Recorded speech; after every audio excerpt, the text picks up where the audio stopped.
Jay Cruz. And I'm Julie Cruz. And a few weeks ago, we asked all of you out there, what questions would you ask a married couple of their successes and of their failures?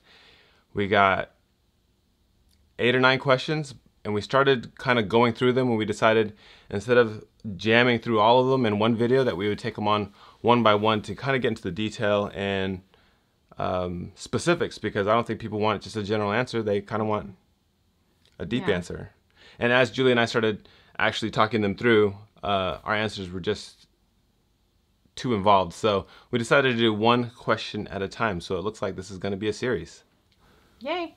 Mondays with the Cruzes. What was it? Marriage Mondays. Marriage Mondays. Mondays with the Cruzes. All right. So our first question is from Tiffany, and it says, when it seemed like you were struggling and wanted to throw in the towel, what kept you going? When it seemed like you were struggling and wanted to throw in the towel, Julie, what kept you going? First of all, there's no seemed about it. I think in marriage there's going to be struggle and conflict, and it's not going to seem like anything but hard. Right? First of all. I think it's kind of like when you think of throwing in the towel, you think of a boxing match. And there has to be a predetermined time when you throw in the towel. Your corner doesn't say, well, when we think that you're going to lose, we're just going to throw in the towel for you. I'm pretty sure beforehand, both the boxer and the corner say, okay, at this point, if you start looking like this, if you start looking like you're going to get knocked out, we want to save you from getting hurt, so we're going to throw in the towel. So there's a predetermined time when that would happen, and there's an expectation. So what Julie and I, we both actually come from divorced families, and our predetermination was we're not going to throw in the towel. Divorce was a decision we made not to be in our vocabulary. Sorry, I just said it, but it's a word that we decided not to be in our vocabulary for our marriage. So there isn't... Which has been hard. I mean, there's times where we've been like, I'm done. But I think because of the background that we both have come from, where our families, we both come from divorced families. I think early on in our marriage, we talked about that being something that we did not want to have happen to our kids. Just because we've seen the effects that it's had on ourselves and our families, and so that was something that was really big. So for me, when I look back on the times where I feel Jay and I have struggled the most, and really in my head, sometimes it was as, I guess, simple, not really simple, but as simple as saying I can't throw in the towel. I cannot make this stop. I can't walk away from this, even if in the time it was really difficult. But I think a big part of looking at that is thinking about what Jay was saying, what led to that point where you're saying, now I want to throw in the towel. Looking at it at a perspective of, I don't know what I'm trying to say here. I think what you're trying to say is trying to take in the whole picture. There is a moment in time where you say, man, I want to throw in the towel at this one moment. But what were all of the steps and all of the actions, all of the combined efforts that led up to that one moment? Or non-effort. What were the things that led up to that moment? And that's when you have to decide that, hey, I don't want to go towards that route of throwing in the towel. So I'm going to make steps to prevent that. I'm going to prepare. I'm going to quote unquote train, I guess, for those situations. And it's hard when you're looking at that, when you're finally at that moment, because Jay and I have been there. Let's be real. There's an honest moment we've been there where honestly, I'm like, I remember feeling like there is no hope for us. There's no way that we're going to make it through this. And I had to really, when we were looking at this question, I had to really think about in that moment, what I was feeling and what I was thinking of. The last thing I wanted to do was fight for our marriage because I was done, that. But then you start thinking about what got me here. It wasn't just Jay's doing. It wasn't just something that happened with him. I mean, I had to take responsibility for myself, but I remember when I was pregnant with the twins, we had a really hard time. And I remember specifically falling on my face and bawling my eyes out and asking God, what was I supposed to do? Cause I knew, and I remember thinking I don't want this for my family. I don't want my family to go through this. The divorce thing was really big in my heart, and God told me, you have to stay. You have to stay. And so I think for me, practically, that was the moment where I said, okay, if I'm supposed to be staying, then something has to change. Like, I can't keep being mad. I can't keep bringing it back up. I can't keep like going over what's wrong and what's going on. I have to change myself because I can't change him.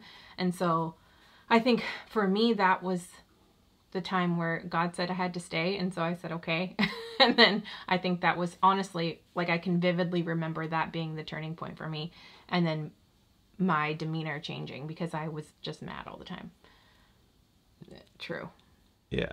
So speaking of like those types of situations, I think everybody sees a good marriage and they think, oh, they've always had a good marriage. It's always been good. You know, they don't struggle. Julie and Jay, they found the one, and I just found someone. I didn't find, you know, the one. I'm still struggling with that. And the thing is, I always kind of correlate a lot of stuff with fitness. And with fitness, and you see somebody that's fit or that has, you know, large muscles or whatever, you think they did it from working out. And it's not necessarily from working out. It's the tearing down of like their muscle fibers. So their muscle fibers actually get torn. They get stressed. They get put under some kind of pressure. And every single time that happens, the body says, oh, well, hey, this guy's putting me through all kinds of like stress. So let me repair that muscle and let me repair the stress that he's put upon me and get a little bit stronger so I can be prepared for the next time that happens. And so the goal in your marriage is every single time there's stress on it, every single time there's a challenge, every single time you put it in a situation that's kind of compromised, the goal should be to restore it, to strengthen it so that the next time that happens, because there is going to be a next time. There will always be a next time. You can withstand it just a little bit more, and the things that seem so big in the beginning become like nothing. It's the same thing with fitness. When you're lifting like 10 pounds, it might be hard for you in the beginning, but you do it for 9-10 years, that little 10-pound weight is nothing, and you're lifting hundreds of pounds of...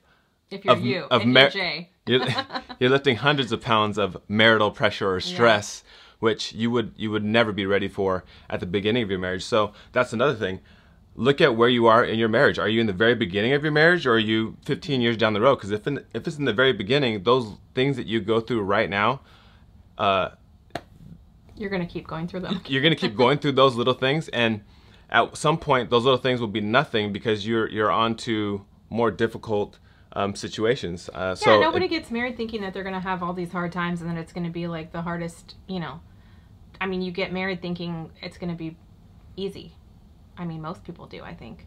Well, yeah, because you found the person that you feel like, oh, they're perfect for me, and everything's going to be perfect from here on. We get married, put on rings, and happily ever after. But that's... And I think our first year of marriage was probably the hardest, honestly. Second year. The second year and the seventh year. Second and seventh. Yes. So I think... but we're better for it now. We have to say that now. Like, I really feel like when I look back at all the things that we went through and what we came out of, like the fight that we had for each other to make it was big. Like, I feel like now I can look back and, you know, at the time when you're going through all of the heart, like if you're in the trenches, in the fire right now, like it seems like it's never going to get better. But I remember just taking it minute by minute, step by step, like day by day, sometimes second by second, and like consciously thinking about like how I could love him even when I didn't like him. And it's hard. I like that. It's love hard. them when you don't even like them it's at hard. that moment. Yeah.